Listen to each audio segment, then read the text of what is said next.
offer any insights into how Sydney was able to achieve that. If it is something that we in Saanich could also potentially consider doing if they have some magic bullet in Sydney, or if they are perhaps doing something below the surface that we're not aware of.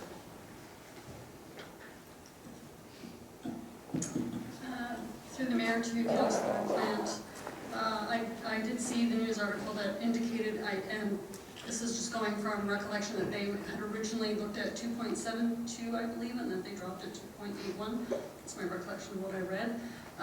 Looked at their presentation, and from what I could glean from the presentation from their director of finance was they increased their transfer from the prior year operating budget to reduce the increase, and also my recollection is that they decreased some of their capital expenditures for the coming year. So I would want to do a more fulsome review to provide fuller information, but at first blush on their presentation, those were some of the factors that they used to decrease from the 2.72 to the 0.81. A couple of questions come up as a follow-up to that. Is that a practice you would recommend, and is that a sustainable practice that Sydney has undertaken, in your opinion, even though it's another municipality? I would be curious on your thoughts as far as a mechanism. Through the mayor to Councillor Plant, I would prefer not to comment on Sydney's strategy. There's a particular reason why they're using that. For Saanich, we formerly used to rely on operating surpluses a number of years ago. We went away from that model, and so since my time, and I think for a couple of years prior to my arriving at Saanich, operating surpluses from the prior year have not been used to fund current operations. The primary reason behind not relying on prior year surpluses, as you know, for the last couple of years, our surpluses have been very low. So where do you intrinsically build into your budget a reliance on a prior year surplus? If anything occurs and you don't have that, then you're in essence at the edge of a cliff, and so you've got a significant increase that then comes in. So there are different strategies. Municipalities do use it. Saanich has not for a number of years, and with our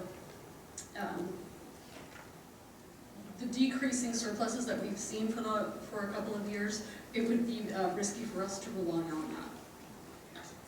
Thank you. I appreciate that answer, and it may help Ms. Harper with her understanding of how Sydney has gone about it and we haven't. I would be curious to know how one would go about, or if it would require a council motion, if we wanted to ask the municipality's finance director and staff to come up with a lower number at this stage in the game. Is that something that can be undertaken, or is it too late to do that because we are in theory just a couple of months away from needing to pass something? Through the mayor to Councillor Plant, there are opportunities to look at savings within the budget. As the presentation has shown, the core budget, the increase is 1.66%. So the core budget increase is very close to the 1.7 CPI that was reported. The increases above and beyond CPI are to do with the additional infrastructure spending. So that is a decision the council makes each year to increase the infrastructure spending. And also we have the resource requests. So those were also additions to the budget. So those are certain areas. And if there were service levels that council felt could be decreased within the organization, if we were providing services above and beyond what our constituents were looking for, we would look to some of those areas and direction from council on where our service levels may be higher than we believe the public is expecting.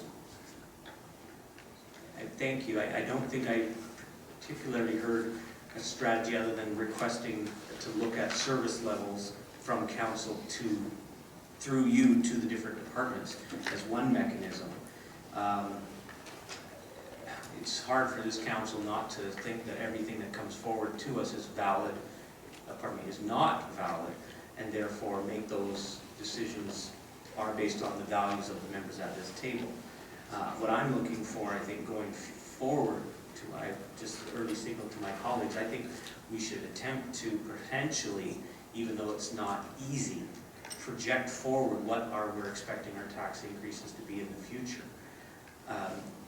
One last question I meant to ask before I made that comment is, often you hear in the public the statement zero-based budgeting.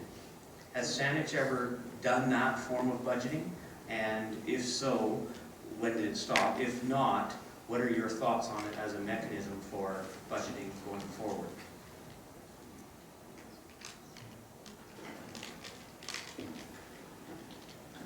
Through the Mayor and Councillor Plant, we have not done zero-based budgeting per se. As in my time here, I've not seen anything in prior financial plans that would indicate that was a process. What staff did do, my understanding in 2010 through 12, was bring forward budget reduction scenarios. So it wasn't necessarily zero-based, but we did budget reductions to reduce the budget. So specific initiatives were brought forward to bring the budget levels down. That occurred through 2010 through 2012. I appreciate all those questions that you've answered, and I leave my comments, as I said just moments before, that predicting and giving an opportunity for residents to have a little bit of assurance is what we are doing going forward. While sure does not recognize that catastrophes can happen and changes can happen, but at least if we put that out there, that's what we're aiming for. It gives certainty to our departments on how they can prepare their budgets, and also allows the public to know what they can expect from Saanich. So thank you, and I appreciate the opportunity to speak to this, and I hope to hear more from my colleagues. Thank you. Councilor German? Thank you, Mr. Mayor, through you. I understand Councilor Plant's concern, and to a fair degree share them. But I do also want to point out to members of the audience that yes, we want to be running as tightly as we can and making sure there's value for money. But you also don't want to do inappropriate budgeting to match public sentiment. One of the things this council has had to do for the last 8 years or so, and continues to do, is we've been bumping up the tax lift about 0.75% per year, just to catch up on getting to a sustainable level of infrastructure spending. And we have to do that because councils in previous years didn't fund the infrastructure, much of which is pipes under the ground and isn't seen, to meet an expectation of a lower budget. That's a really false economy, because if you let your infrastructure go far enough, then you get into the situation of emergency repairs and damage done from blowouts and things of that nature. And you wind up in the long term spending way more money. So we had to bite the bullet, and we had to say, we just can't continue to do that. It's not fiscally prudent. And so, unfortunately, the current public are paying for the fact that the public in the past weren't asked to pay to properly maintain and replace infrastructure. And that will come to an end. We will get to a sustainable level, but where we don't have to add extra tax increases each year just to get that infrastructure up to a proper level, but it'll be a few years yet. The last point I wanted to make was that I've made several times tonight, and that is that many of the presentations tonight, and they are organizations that do a tremendous amount of good work and are asking us for additional monies. And it's difficult in the climate we're in to accomplish that. But I do want to suggest again that these are organizations that give us incredible value for money, because they come with large volunteer bases, and they maintain in many cases municipal assets that if we were to maintain them ourselves would cost us much, much more, in fact probably many times over. So yes, we want them to be tight, we want them to be active and aggressive in their own fundraising, but I hope we don't lose the sight of the fact that the value for money that they provide us, which is really quite immense. Thank you. Thank you, Councillor. Thank you for that. Councillor Haynes. Thank you, Mr. Mayor. I'd like to just with Director Tinney a couple more questions, please. When you talk about that the core is at 1.66 of a lift, and that does that include the bargained salary increases for staff? That's all included in that, please. Through the Mayor and Councillor Haynes, yes, 1.66 includes all labor increases. Does it include the protective services? It would include the increases for existing members. There is in the resource request the additional patrol and 1 civilian staff, so that's separate from that number, but would include increases for all existing staff level. And then when we talk about the additional costs for infrastructure, I gather there's 2 parts. We have an infrastructure reserve fund, a certain amount each year, and then the other infrastructure is the infrastructure replacement that we're doing each year that our engineer presented on last time. Can you just break out those 2 types of figures? How much of the lift would be for the infrastructure reserve funds?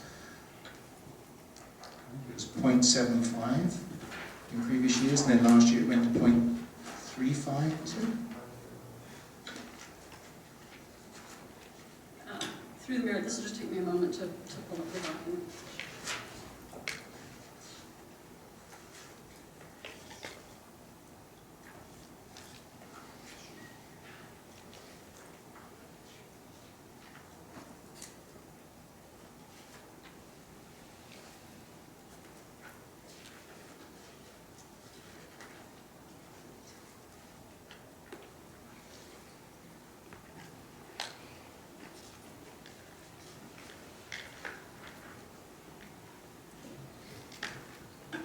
To the Mayor, Councillor Haynes, I can just give you the total increase for capital infrastructure is 0.87% on taxation, or 932,900. I don't have the breakdown in this report on what the transportation reserve. There's the debt servicing portion, and then there's the actual tax funding portion as well. So I can get those numbers to you, but the total for the tax impact is 932,900. So then, one last question, if I may, just for clarification. When my colleague, Councillor Plant, asked, is there an approach that we could ask for lower figures? If that was done, this would talk to then the infrastructure, what the municipalities committed to. Because the core funding is, the core lift of 1.66 is tied to bargaining agreements that are in place. And that if there was any flexibility, it would impact on our infrastructure rollout. Is that correct?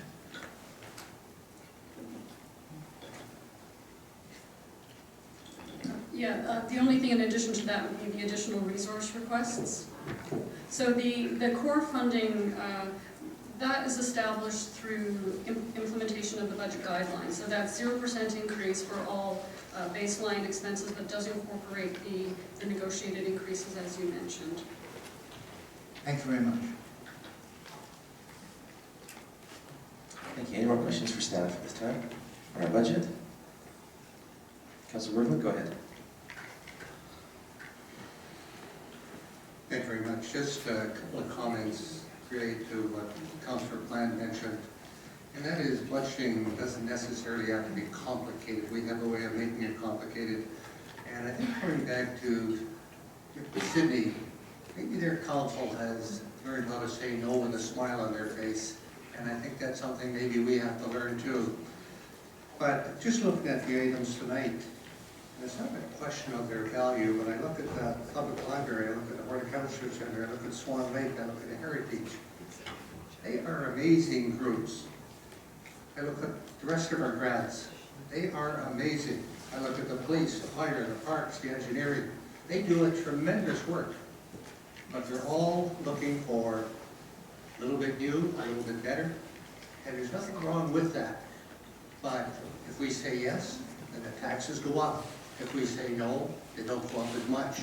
So a lot of it comes back to us 9 people around this table here. Just a comment to myself and to my fellow councillors. Thank you. Councillor Haynes, go ahead. I'd like to follow on with that line, because in the library presentation, on their lift, they did mention that they have reserve funds, and we have a request for them to identify how large are those reserve funds. But Director Tierney, do you have any sense of how those reserve funds can be used if they were not to get their full request? Are they able to draw down on those reserve funds to apply them to the needs that they're asking to address in this increase?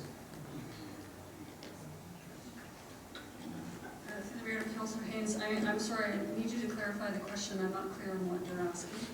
So do we have an understanding at all about the library budget in the sense of they have some significant reserve funds that are captured into certain dedicated uses. And they have an increased request for a grant. The reserve funds that they have, if they were not to get that grant in its entirety or at all, are they able to draw down on those reserve funds to make up the shortfall?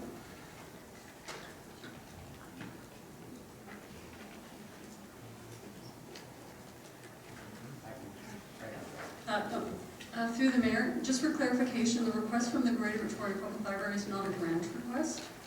They are a separate organization, and Saanich Council, they have presented a final budget to Saanich Council. Saanich Council doesn't have the ability to, as part of the operating agreement, does not have the ability to not pay that amount. Okay, so in clarification then, please help me out here, Councillor Murdoch, then the 1.66 core raise, that the library request is in addition to that, so that would also contribute to an additional levy. Through the mayor, we have shown on the overall increase of the library separately. The library's portion is not included in the 1.66. Thank you. Councilor Murdoch, would you like to add something? Thank you. I am fortunate to be the vice chair of the Library's Finance Committee, and much the same way that our reserve funds would not be used as part of our general operating, the library works on the same principle as Chair Murdoch with an H pointed out. It's generally allocated according to IT infrastructure, furniture requirements, etc. Not something that would generally be put into operating for staff. Okay, thank you very much. Any more questions? Okay, thank you to council for all those questions, and thank you to staff for answering them. So we're going to move to the council portion of the agenda to deal with some housekeeping items, and so I'd like a motion to adjourn the special committee of the whole of the council. Second. Moved by Councilor Durban, seconded by Councilor Murdoch. I'll call the question on the vote. I think, hold on, Councilor Haynes? Yeah, we still have 5, don't we? Yeah, good, we still have 5. We almost lost quorum there. All in favor? Opposed? None opposed? That motion carries unanimously. All right. Should we move ahead? I feel uncomfortable with 2 votes up on this housekeeping item, so I don't see any major objections here, so.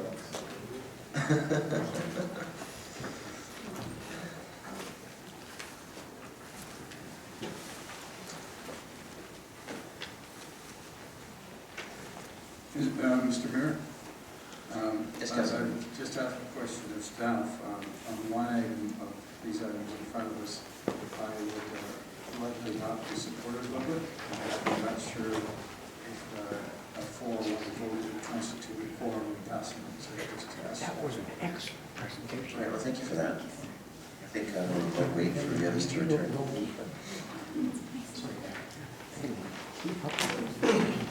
Run. Oh, quorum, sorry. I'm so sorry.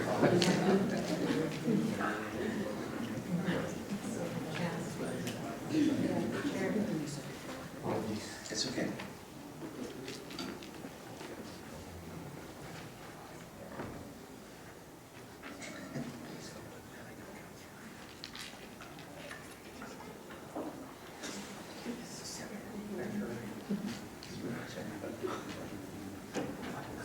Anytime.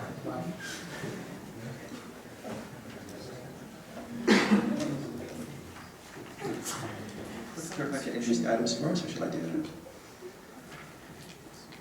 Julie, is it? Okay, please go ahead, I appreciate it. Thank you, Mr. Mayor. We have a number of bylaws for final reading tonight. The first is on page 34 of the agenda. It's 779 Blackberry Road. It's a bylaw amendment number 9349 and approval of development permit. The application, this was subject to a public hearing held October 6th, 2015. There were at that time a number of several outstanding items, which now have been all addressed, and council is requested to give consideration to final reading and approve approve the development permit application. Move final reading. Second. Call the question, all in favor? Opposed? None opposed, that motion carries unanimously. Move approval of the development permit. Is a development permit amendment? Second. Thank you. Call the question, all in favor? Opposed? None opposed, that carries unanimously. All right, next item, please. Thank you, Mr. Mayor. Again, another bylaws for final reading, page 35 of the agenda, 4247, 4253, and 4255, Dieppe Road. Again, bylaw amendment. In this case, amendment bylaw number 9353 and development permit. This was also before council public hearing October the 6th.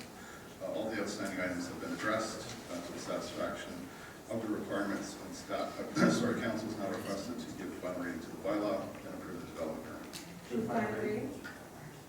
Moved and seconded, thank you. I'll call the question. All in favor? Opposed? Councilor German is showing opposed. That motion carries. Now I need someone to move the development permit. Move approval of the development permit.